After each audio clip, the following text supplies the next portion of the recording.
All right. Hey, everybody. We are here standing on the porch of Captain Wart's store here at Fort Frederick State Park. Captain Wart's store was originally built as the park manager's residence or the park superintendent's house in the 1930s by the Civilian Conservation Corps. And unfortunately, when that building was built, a very important building on the park was dismantled. And we'll get back to that in a second. But we are here to talk about the Williams family who lived here at Fort Frederick from 1850 until 1911. Nathan Williams was a free African American man. He had been enslaved as a child. His father, Big Sam, had bought him and his family out of enslavement just across the river in Berkeley County, Virginia at the time, Berkeley County, West Virginia today. And they would eventually set up shop in Prather's Neck, just a couple miles downstream from us, where they'd have their farm.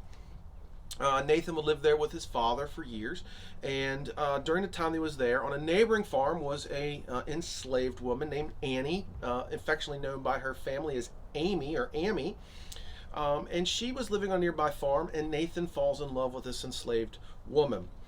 Eventually, Nathan will purchase her manumission, will free her, and they will become husband and wife.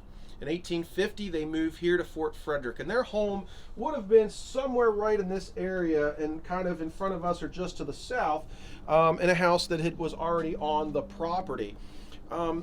That house was potentially built in the 18th century when the fort was built, because when it was dismantled, there was a log cabin structure underneath all those layers of plaster and other more modern building items.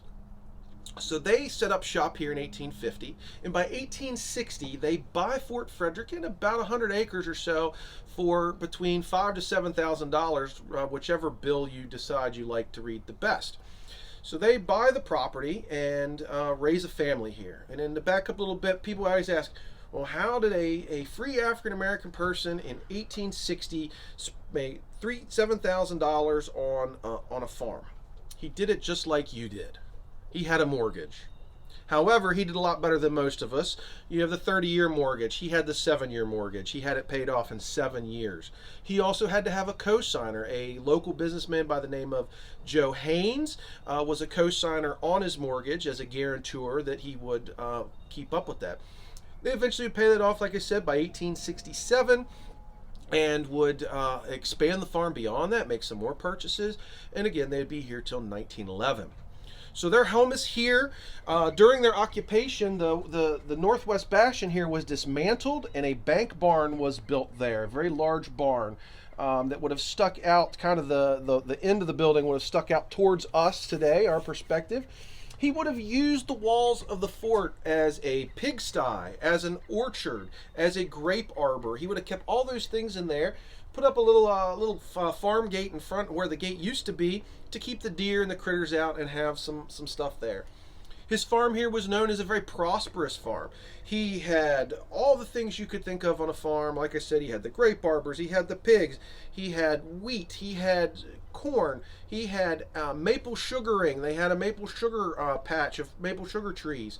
They had a woodlot to cut wood. They had other livestock. So this is a very, very prosperous farm. He had apple trees even. So he is in all kinds of a variety of agriculture, but by the time he dies in the 1880s.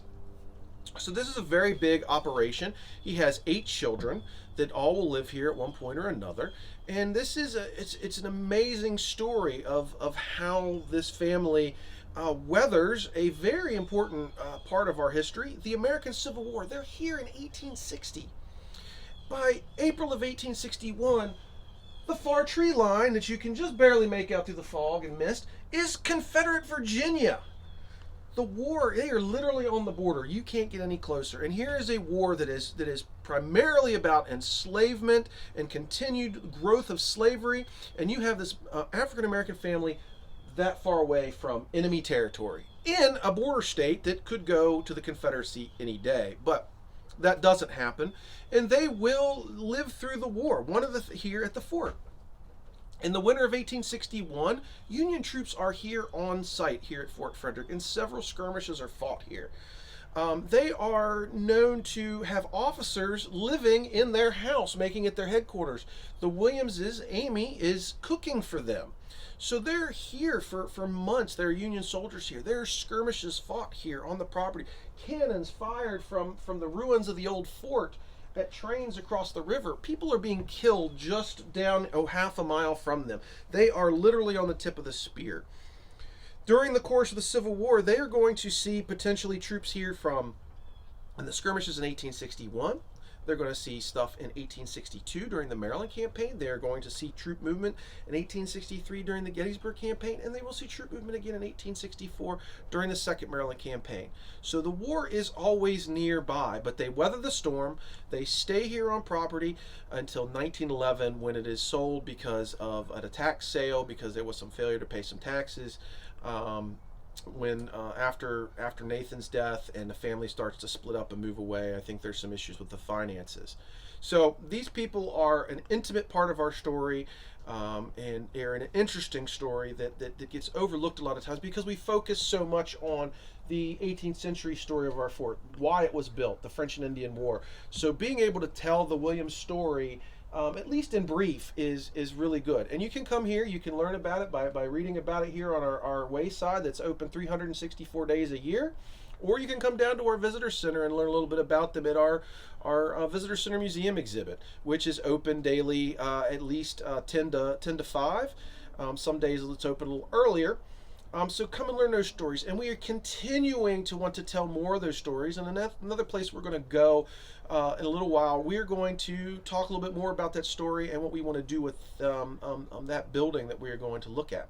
So I appreciate your time, and come out and learn more about the Williams family and their time here at Fort Frederick.